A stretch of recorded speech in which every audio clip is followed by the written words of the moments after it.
కరూరు తొక్కిసలాట బాధితుల పరామర్శకు కేంద్ర మంత్రులు. తమిళనాడులోని కరూరులో ఈ నెల 27న జరిగిన తొక్కిసలాటలో 40 మందికి పైగా చనిపోయిన విషయం తెలిసిందే.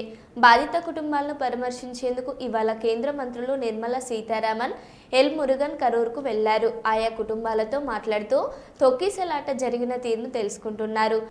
అటు టీవీకే చీఫ్ విజయ్ ఇప్పటి వరకు పరామర్శకు వెళ్లకపోవడంపై విమర్శలు వస్తున్నాయి.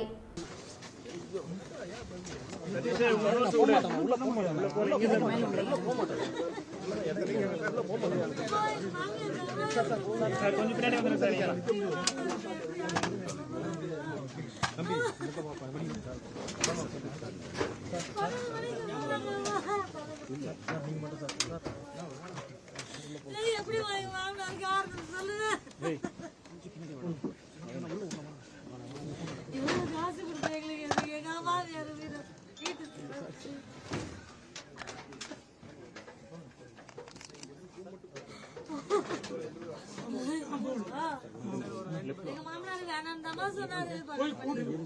அவங்க மந்தையில கூட்டிட்டு வந்து பக்கத்து வீட்டுக்காரங்க வந்து திருப்பி கூட்டிட்டு போனாங்கம்மா. சரி பக்கத்து வீட்டுக்காரங்க வரணும், சரி போயிட்டு வரணும் எதார்த்தமா விட்டுருக்காங்கம்மா. இல்லைன்னா எங்க மாமியார்